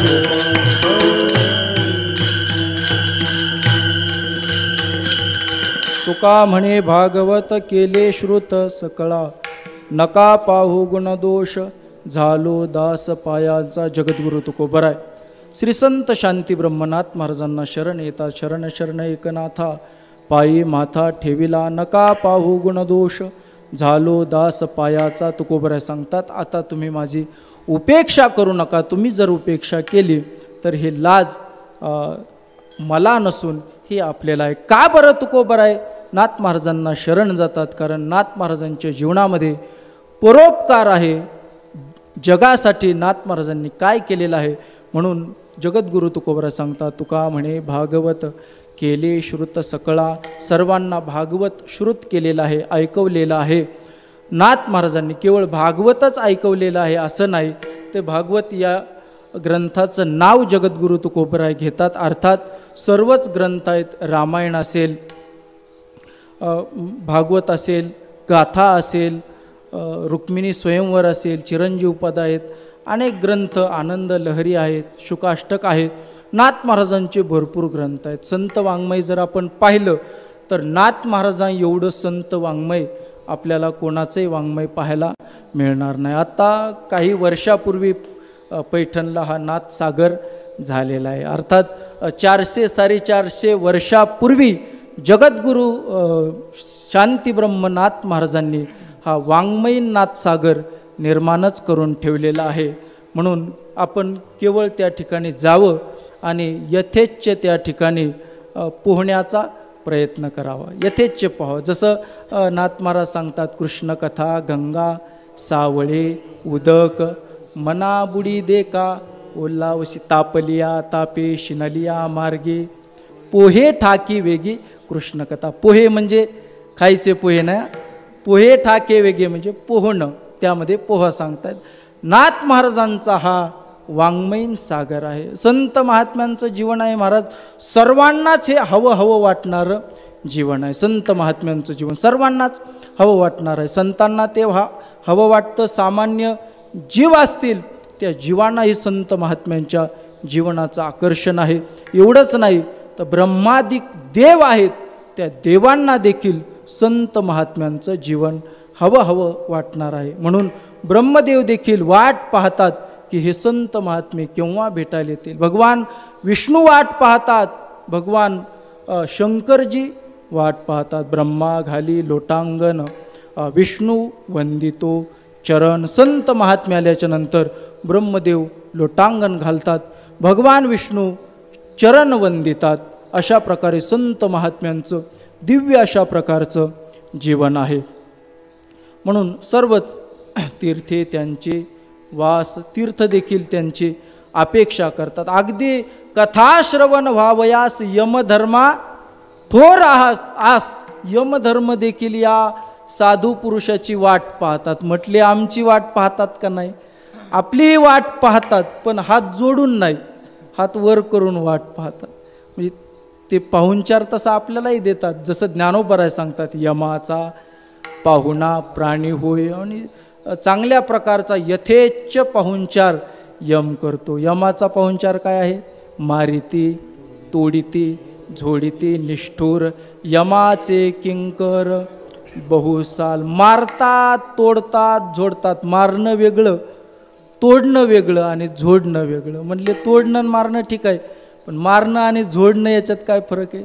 मारणं म्हणजे हातात काठी घेऊन काहीतरी आणि मारणं, आणि झोडणं म्हणजे ती वस्तूच हातात घेऊन, जसं आपले शेतकरी माणसं आहेत, म्हणजे कडधान्य आहे काही ते झोडतात, ते हातात घेऊन झोडणे. तसं मारिती, तोडिती, झोडिती, निष्ठुर. म्हणून संत महात्म्यांची अपेक्षा सर्वजण करत असतात. याचं कारण आहे संत महात्म्यांचं जीवन अलौकिक अशा प्रकारचं जीवन आहे. नाथ महाराजांचं वर्णन जगद्गुरु तुकोबराय करतात. नाथ महाराजांचं अलौकिक अशा प्रकारचं जीवन आहे. नाथ महाराजांच्या घरी साक्षात भगवान परमात्मा राबतो आहे. नाथ महाराजांचं जीवन जसं अलौकिक आहे तसं नाथ महाराजांची परंपरा ही परंपरा अलौकिक आहे. कारण एखादा महात्मा जर जन्माला यायचा ठरला तर ते कुलही शुद्ध असायला लागतं. शुद्ध बीजापोटी फळे रसाळ गोमटी. म्हणून हे संत महात्मे शुद्ध कुलामध्ये त्या ठिकाणी अवतीर्ण होत असतात. जगद्गुरु तुकोबरायांचा ज्या कुलामध्ये जन्म झाला त्या कुलामध्ये हरिभक्ती आपल्याला पाहायला मिळते. म्हणून अगदी विश्वंभर बाबापासून त्या कुळामध्ये हरिभक्ती आलेली आहे. त्याचप्रमाणे नाथ महाराजांच्या वंशामध्ये कुळामध्ये अगदी भानुदास महाराजांपासून, भानुदास महाराजांच्या अगोदरपासून, परंतु भानुदास महाराज देखील थोर अशा प्रकारचे संत त्या ठिकाणी झालेले आहेत. भानुदास महाराजांचं देखील दिव्य अशा प्रकारचं जीवन आहे. लहानपणी भानुदास महाराजांचा जन्म झाला, लहान आहेत, त्यांची मुंज झाली आणि काहीतरी शिकावं म्हणून वडिलांनी सांगितलं, बाबा काहीतरी शिक म्हणून. गुरुवर्य मारुती बाबा सांगत असतात, अरे काही शिकतो का नाही का, असाच ठोंब्या राहतो. भानुदास महाराजांच्या वडिलांनी सांगितलं काहीतरी शिक, परंतु भानुदास महाराजांची शिकण्याकडे प्रवृत्ती नव्हती. भगवान परमात्म्याचं चिंतन करावं, पूर्वजन्मातले संस्कार त्यांच्यामध्ये जागृत होते, भगवान परमात्म्याचं चिंतन करावं. एक दिवशीचा प्रसंग आहे. वडिलांनी थोडंसं काहीतरी शिकण्यासाठी वडील बोलले आणि बोलल्याच्या नंतर भानुदास महाराज घरून निघून गेले. वय आहे 10 वर्षाचं, लहानसा मुलगा आहे, कुठं जाणार. गावाच्या बाहेर एक पडलेलं मंदिर आहे, बऱ्याच दिवसापासून पडलेलं आहे, त्या ठिकाणी कोणी जातही नाही. त्या मंदिरात गेले आणि त्या मंदिराच्या खाली एक तळघर आहे, भुयार आहे, आणि त्या भुयारामध्ये अंधार आहे. अंधारामध्ये गेले, आतमध्ये सूर्यनारायणाची एक मूर्ती आहे, त्या ठिकाणी गेले. अन्न पाणी नाही, 2 दिवस झाले, पोटामध्ये अन्नाचा कण नाही. भगवान सूर्यनारायणाची उपासना करतायत आणि त्या ठिकाणी भगवान सूर्यनारायणाला दया आली. कारण भानुदास महाराजांच्या वडिलांनी सूर्यनारायणाची फार उपासना केलेली आहे. म्हणून सूर्यनारायण एका ब्राह्मणाचं रूप धारण करतात आणि भानुदास महाराजांना दूध आणून देतात पिण्यासाठी. आणि दूध आणल्याच्या नंतर 7 दिवस ते दूध प्राशन करून, दुग्धपान करून भानुदास महाराज राहत आहेत. एक दिवस सहज वर येत आहेत, कोणीतरी पाहतं आणि वडिलांना घेऊन येतं. पाहिल्याच्या नंतर आता मात्र वडील त्यांना शिकण्यासाठी काही बोलत नाहीत.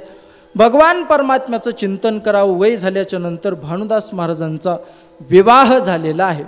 विवाह झाला, आता प्रपंच आहे. प्रपंचाची काय वाट आहे, प्रपंचाकडं महाराजांचं लक्ष नाही. मग काही जवळची मंडळी आहेत, त्यांनी सांगितलं, महाराज आपलं प्रपंचाकडं लक्ष नाही, घरी पत्नी आहे, प्रपंच चालावा याच्यासाठी त्यांनी एक पुंजी तयार करून दिली आणि सांगितलं काहीतरी याच्यावर धंदा करा आणि त्याच्यावर जेव्हा होईल तेव्हा आमचे पैसे तुम्ही माघारी द्या.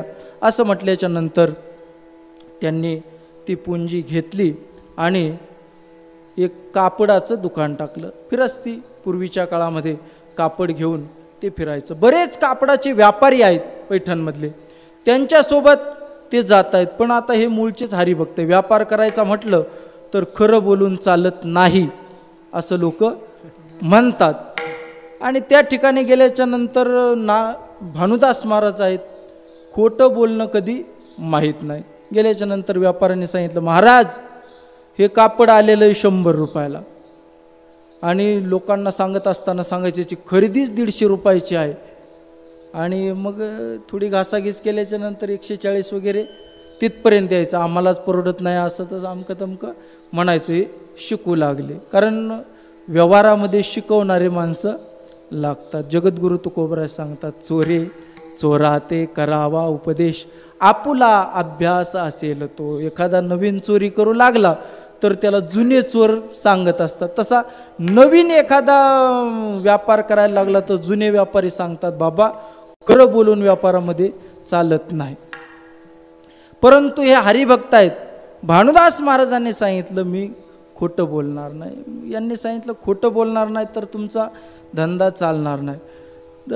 कापड घेऊन बसलेले आहेत, बाजारामध्ये बसलेले आहेत. गिराईक आल्याच्या नंतर जोपर्यंत गिराईक येत नाही तोपर्यंत भगवंताचं चिंतन करावं. आणि गिराईक आल्याच्या नंतर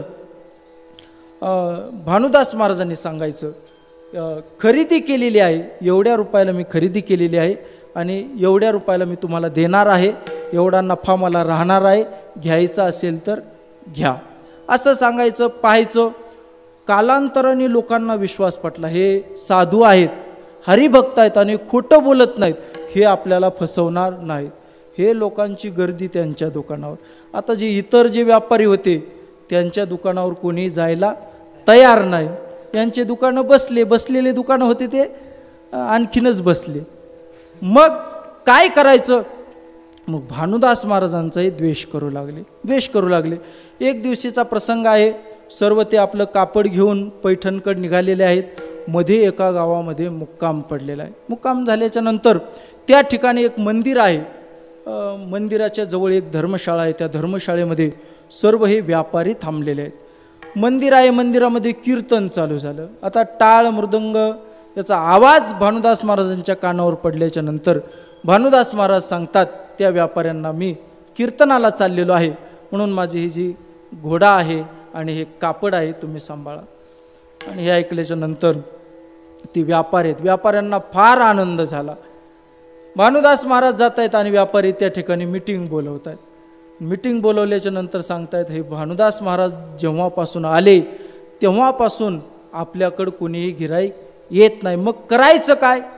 या भानुदास महाराजांचं दिवाळं काढायचं. मग म्हटले, यांचा घोडा आहे तो सोडून द्या. घोडा सोडून दिला. त्यांचं कापड होतं एक, त्या ठिकाणी गर्तेमध्ये खड्डा होता, त्या गर्तेमध्ये कापड टाकून दिलं. आणि आपण आल्याच्या नंतर सांगू काय झालं, चोर आले होते आणि चोर तुमचं ते काय आहे साहित्य लुटून गेले. तुम्ही काय करत होतात? म्हणले, आम्ही झोपलो होतो. गुरु रे बाबा, तुम्ही काय झोपले होते का? ते झालं, झोपलो होतो म्हणूनच चोरी झाली. मग असं ठरल्याच्या नंतर ते घोडा सोडून देतात, कापड टाकतात. पण योगायोगाने काय होतं, जे खरे चोर आहेत, भगवान परमात्म्याची लीला आहे, खरे चोर आहेत ते चोर येतात आणि चोर आल्याच्या नंतर त्यांचं सर्व जे साहित्य आहे, कापड आहे, ते घेऊन जातात. केवळ कापड घेऊन जात नाहीत, त्यांना प्रसादही त्या ठिकाणी देतात, खूप मारतायत आणि त्यांचे घोडे कापड सर्व घेऊन जात आहेत. आणि घेऊन गेल्याच्या नंतर सर्व व्यापारी विचार करतायत, हे कशामुळं झालं की आपण त्या हरिभक्ताचा द्वेष केला, म्हणून या ठिकाणी आपल्यावर परिस्थिती झालेली आहे.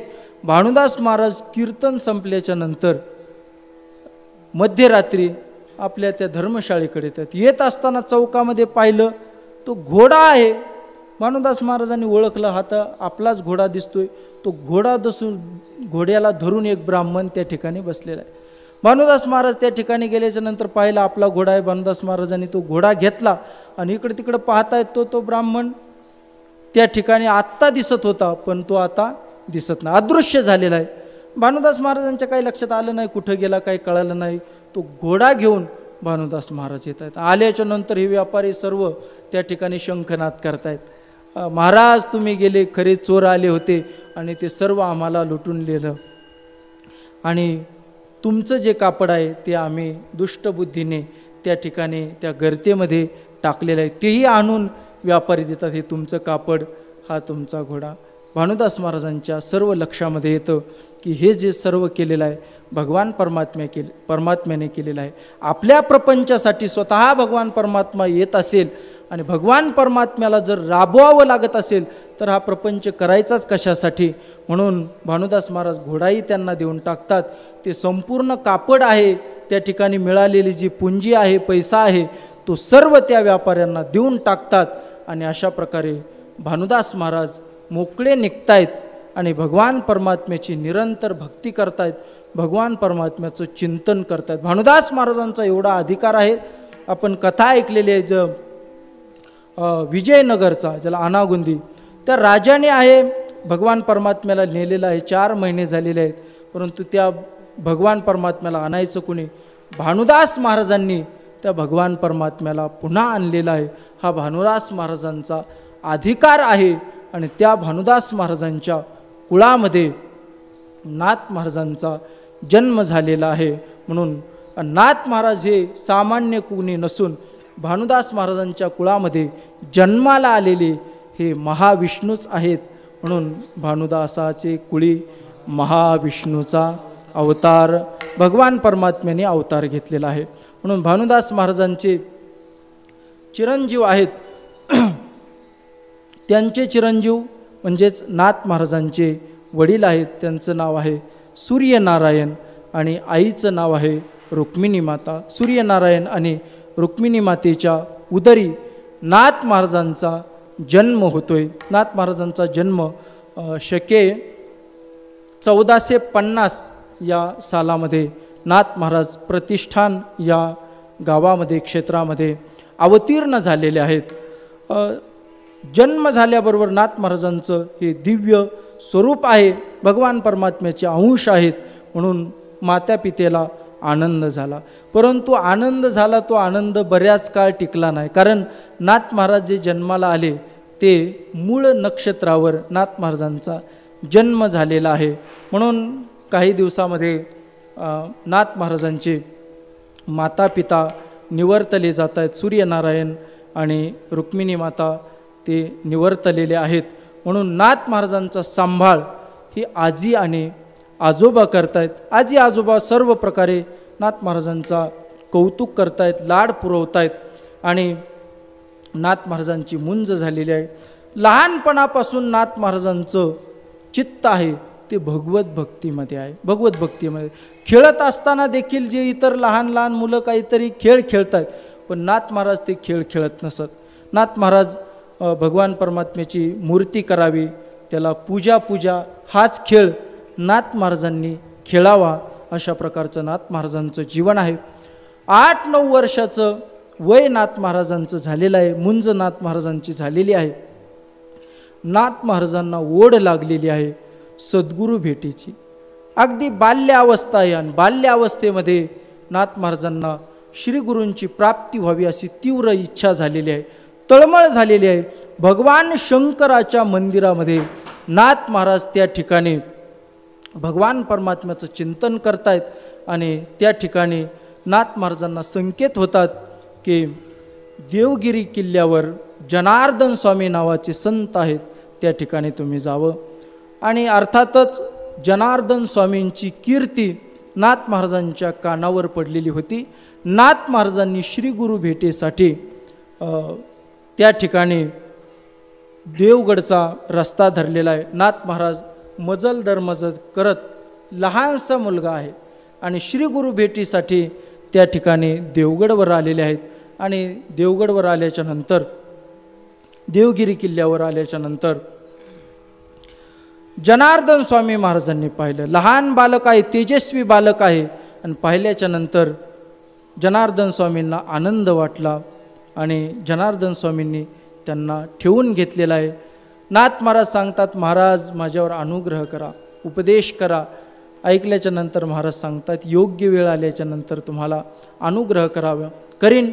नाथ महाराज त्या ठिकाणी सर्व जनार्दन स्वामी महाराजांची त्या ठिकाणी सेवा करतात, सर्व सेवा करतात. जनार्दन स्वामी संतुष्ट झालेले आहेत, संतुष्ट झालेले आहेत.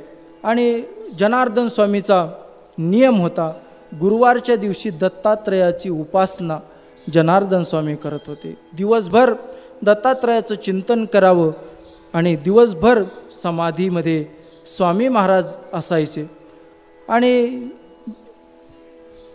गुरुवारच्या दिवशी जनार्दन स्वामी महाराज हे समाधीमध्ये आहेत हे यवन सैन्यांना कळालं. त्यांनी विचार केला, आपण जर गुरुवारच्याच दिवशी आक्रमण केलं तर हा देवगिरी किल्ला आपल्याला सहज घेता येईल.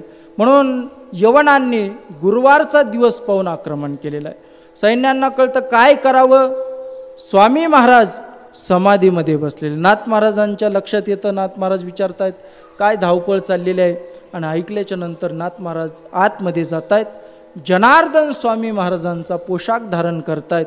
कमरेला तलवार लावतायत. अंगामध्ये चिलखत धारण करतायत. आणि घोड्यावर नाथ महाराज बसतायत. आणि यवनाच्या सैन्यावर युद्ध करण्यासाठी प्रत्यक्ष नाथ महाराज जात आहेत.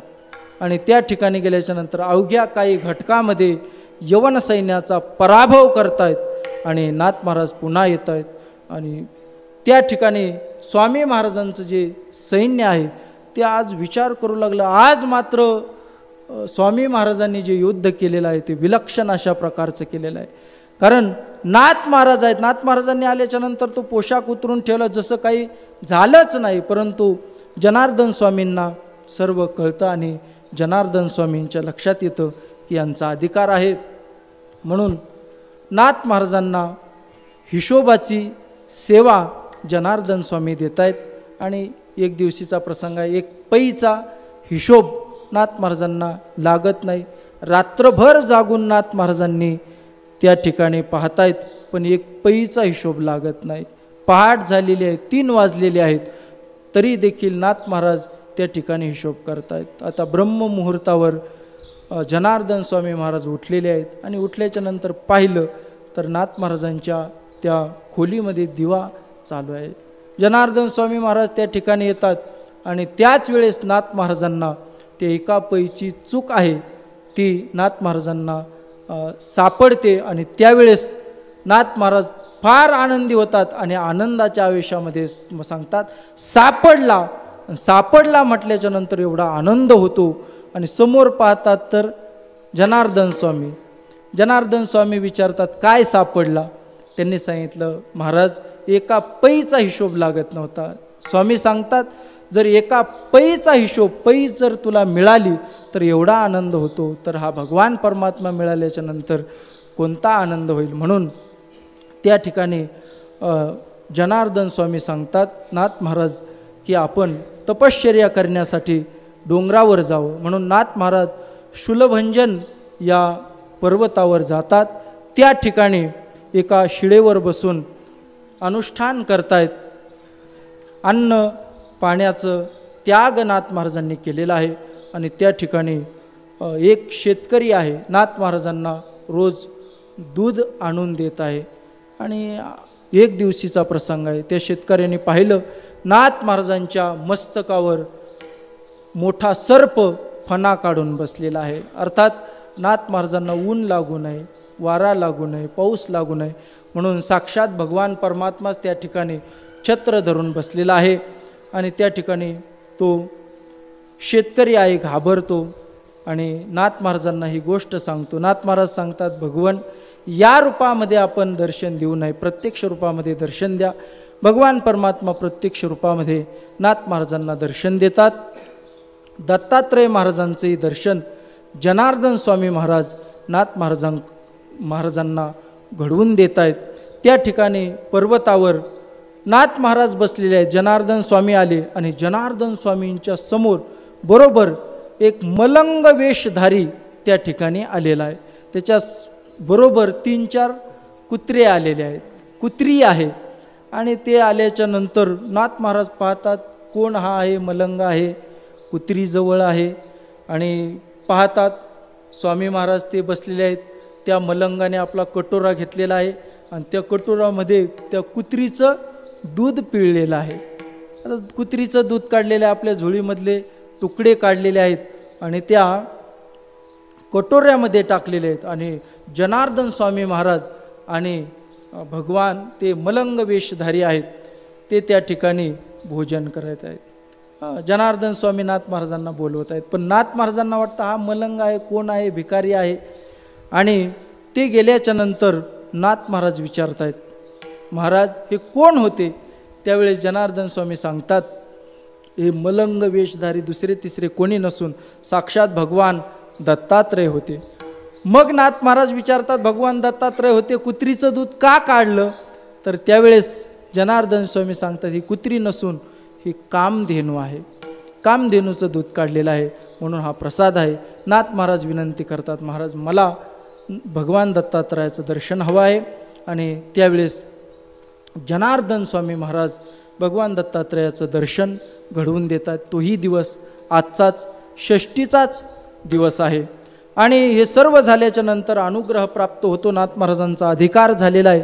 आणि त्यावेळेस जनार्दन स्वामी सांगतात, नाथा आपण आता गृहस्थाश्रम स्वीकारावा, सामान्य जीव आहेत त्यांना आपण आपल्या क्रियेतून हे मार्गदर्शन करावं. नाथ महाराज घरी येत आहेत, घरी वयस्कर आजी आजोबा आहेत आणि ते वाट पाहत आहेत. नाथ महाराज आल्याच्या नंतर नाथ महाराजांचा गिरजा मातेबरोबर त्या ठिकाणी आजोबा आणि आजी विवाह लावून देत आहेत. आणि नाथ महाराजांचा सुंदर अशा प्रकारचा गृहस्थाश्रम प्रारंभ होतोय. आणि त्यामध्ये नाथ महाराजांनी अनेक प्रकारचं संत वाङ्मयाची सेवा केलेली आहे. नाथ महाराजांनी अनेक अशा प्रकारचे ग्रंथ निर्माण केलेले आहेत. ज्ञानोबरायांनी ज्ञानेश्वरी ग्रंथ लिहिलेला आहे, आपल्या समोर ठेवलेला आहे. त्याच्यामध्ये काही पाठभेद निर्माण झालेले आहेत. म्हणून नाथ महाराज ज्ञानोबरायांनी विचार केला, आता कोणाकडे हे शुद्ध करण्यासाठी द्यावं. म्हणून ज्ञानोबराय नाथ महाराजांच्या स्वप्नामध्ये जात आहेत. आणि स्वप्नामध्ये गेल्याच्या नंतर नाथ महाराज अलंकापूर नगरीमध्ये येत आहेत, ज्ञानोबरायांच्या नगरीमध्ये येत आहेत. आणि आल्याच्या नंतर तव नंदी माझारी देखिले द्वार, नंदीच्या खाली द्वार पाहिलं. आतमध्ये नाथ महाराज गेल्याच्या नंतर दिव्य तेज पुंज मदनाचा पुतळा, आतमध्ये ज्ञानोबरायांचं स्वरूप पाहिलं. आणि स्वरूप पाहिल्याच्या नंतर ज्ञानोबरायांनी नाथ महाराजांना आपल्या समोर ठेवलेला आहे तो ग्रंथ नाथ महाराजांना दिलेला आहे. नाथ महाराज सांगतात, ग्रंथ पूर्वीचा अतिशुद्ध परी पाठांतरी शुद्धाबद्ध, पाठांतर त्याच्यामध्ये झालेला आहे, म्हणून तो त्या ठिकाणी योग्य पाठ नाथ महाराजांनी त्या ठिकाणी दिलेले आहेत. आणि नाथ महाराजांनी अनेक अशा प्रकारचे ग्रंथ निर्माण केलेले आहेत. साक्षात भगवान प्रभुरामचंद्रजी स्वप्नामध्ये येऊन नाथ महाराजांना सांगतात, महाराज आपण प्राकृत भाषेमध्ये रामायण लिहावं. म्हणून हा महाकाय असणारा रामायण ग्रंथ 40,000 ओव्यांचा रामायण नावाचा ग्रंथ नाथ महाराजांनी लिहिलेला आहे.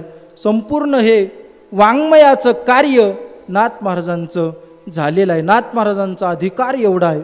त्या कालामध्ये एक दासोपंत नावाचे थोर भगवत भक्त होते, दत्तात्रयाचे उपासक होते. दासोपंतांचा एवढा अधिकार होता की साक्षात दत्तात्रय त्यांच्या सोबत येऊन बसायचे, त्यांच्यासोबत खेळायचे. म्हणून सोंगट्या खेळण्यासाठी दत्तात्रय त्यांच्याबरोबर यायचे. त्यांनी गीतेवर एक ग्रंथ लिहिला होता, गीतार्णव नावाचा ग्रंथ, 1,00,000 श्लोकांचा तो ग्रंथ आहे.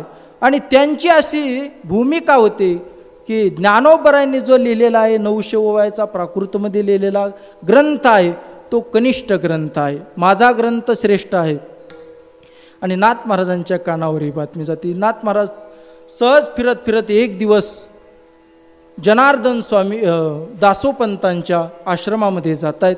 आणि त्या ठिकाणी गेल्याच्या नंतर आतमध्ये दत्तात्रय स्वामी आणि दासोपंत आत सोंगट्या खेळत असतात. आणि आतमध्ये गेल्याच्या नंतर नाथ महाराज सांगतात, स्वामींना भेटायचं. शिष्यमंडळ आतमध्ये जात आहेत. महाराज पैठणहून कोणीतरी एकनाथ महाराज आलेले आहेत. ऐकल्याच्या नंतर दासोपंत सांगतात, बरं ठीक आहे, बोलवा त्यांना आत. आत बोलवा म्हटल्याच्या नंतर नाथ महाराज दरवाजातून आत पाऊल टाकतात, न टाकतात तोच दत्तात्रय भगवान परमात्मा अदृश्य होतात. दत्तात्रय भगवान परमात्मा अदृश्य झाल्याच्या नंतर दासोपंत स्वामींना वाटतं, अरे काय भगवान परमात्म्याचं दर्शन घेण्याचा यांचा अधिकार नाही. ज्या अर्थी दत्तात्रय भगवान परमात्मा अदृश्य झाले त्या अर्थी यांचा अधिकार भगवत दर्शनाचा नाही. म्हणून अहंकार जागृत होतो. आणि नाथ महाराजांचं त्या ठिकाणी आदर आतिथ्य करतात. नाथ महाराज सांगतात, महाराज आपण श्रेष्ठ आहात, कधी आपण तीर्थयात्रेला आलात तर प्रतिष्ठाने या नगरामध्ये या. आमच्याही घराला पावन करा, तुमचे चरण आमच्या घराला लागावी अशी अपेक्षा आहे. ठीक आहे. दासोपंत स्वामी सांगतात वेळ मिळाली तर पाहीन. ठीक आहे. नाथ महाराज येत आहेत आणि योगायोगाने दासोपंत स्वामी फिरत फिरत त्या ठिकाणी येत आहेत आणि पैठणच्या जवळ आल्याच्या नंतर त्यांच्या लक्षात येतं की नाथ महाराज त्या ठिकाणी आले होते. नाथ महाराजांच्या घरी भेटण्यासाठी दासोपंत स्वामी येत आहेत आणि दासोपंत स्वामी नाथ महाराजांच्या वाड्याच्या समोर येत आहेत आणि समोर आल्याच्या नंतर आतमध्ये नाथ महाराजांचं प्रवचन चालू आहे. प्रवचन आतमध्ये चालू आहे. बाहेर दासोपंत स्वामी येतात तर दासोपंत स्वामीला एक आश्चर्य दिसतं. काय आश्चर्य दिसतं की ज्या दत्तात्रय भगवान परमात्म्याच्या सोबत आपण खेळतो आहात, सोंगट्या खेळत आहोत, ते दत्तात्रय भगवान परमात्मा त्या ठिकाणी चोपदारकी करतायत. काठी घेऊन त्या ठिकाणी दत्तात्रय चोपदार हे भगवान परमात्मा चोपदारकी करतायत. आणि हे पाहिल्याच्या नंतर त्यांना आश्चर्य होतं. दासोपंत स्वामी सांगतात महाराज आपण या ठिकाणी.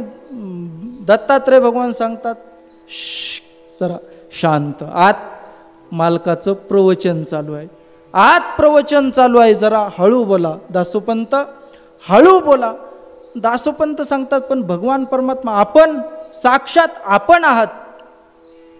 त्यावेळेस दत्तात्रय भगवंतांनी सांगितलं माझं हेच काम आहे, हेच काम आहे. काही भक्त असे आहे की त्यांच्या दारामध्ये मला दास्यत्व करावं, द्वारपाळ मला बनवावं लागतं. जसं भगवान परमात्मा हा बळीच्या दारामध्ये द्वारपाळ झालेले आहेत, तसं मी नाथ महाराजांच्या दारामध्ये. दासोपंत स्वामी सांगतात ठीक आहे महाराज, आपण द्वारपाल आहात, पण नाथ महाराज त्या ठिकाणी आश्रमामध्ये आल्याच्या नंतर तुम्ही अदृश्य का झालात? त्यावेळेस दत्तात्रय भगवान परमात्मा सांगतात महाराज मी या ठिकाणी सेवक आहे आणि या ठिकाणी माझी ड्युटी असते, सेवा असते, आणि तुम्ही ज्या वेळेस मला बोलवतात त्यावेळेस इथली सर्व सेवा उरकून मिळालेल्या वेळामध्ये, रिकाम्या वेळेमध्ये मला त्या ठिकाणी तुमच्याकडे यावं लागतं. मी त्या ठिकाणी येतो आणि नाथ महाराजांना न विचारून आलो होतो. मग नाथ महाराजांना न विचारून मी आलो आणि अचानक माझे मालक आलेले आहेत म्हणून मला भीती वाटली. नाथ महाराज प्रत्यक्ष आलेले आहेत, मी न विचारता आलेलो आहे आणि म्हणून त्या ठिकाणी मी अदृश्य झालेलो आहे. हे पाहिल्याच्या नंतर नाथ महाराजांचं यथार्थ दर्शन होतं आणि दासोपंत स्वामीचा अहंकार त्या ठिकाणी, अभिमान निवृत्त झालेला आहे, पूर्ण अभिमान निवृत्त झालेला आहे. दासोपंतांचा अभिमान गेला होताचे दर्शन. नाथ महाराजांचं दर्शन झालं, यथार्थ ज्ञान झालं, तर दासोपंत स्वामींचा अभिमान निवृत्त झालेला आहे. आणि आता शेवटची नाथ महाराजांची अवस्था आहे. रामायणावर प्रवचन नाथ महाराज करत आहेत. अनेक नाथ महाराजांच्या जीवनामध्ये दिव्य अशा घटना घडलेल्या आहेत. गावबा नावाचा साधक आहे, त्या ठिकाणी पोळ्या खाण्यासाठी आलेला आहे.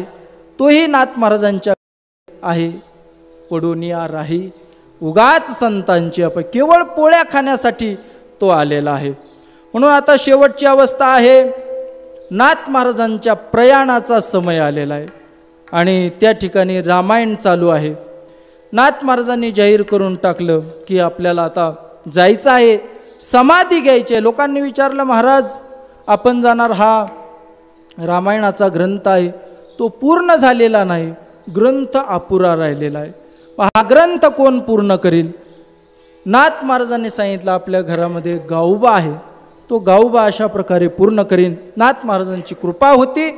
गावबावर कृपा झाल्याच्या नंतर केवळ पडून राहणारा, केवळ पोळ्या खाणारा गावबा आहे. नाथ महाराज हाक मारतात गावबा, गावबा म्हटल्याच्या नंतर गावबा म्हणतो पोळी का? नाथ महाराज सांगतात पोळी नाही, आज पोथी आहे. आणि पोथी म्हटल्याच्या नंतर नाथ महाराज अनुग्रह करतायत आणि त्या ठिकाणी रामायण सांगायला बसवतायत आणि गावबा रामायण सांगतो. म्हणून नाथ महाराजांनी रामायण केलेलं आहे. शेवटचं जे उत्तरकांड आहे ते उत्तरकांड हे गावबाने केलेलं, परंतु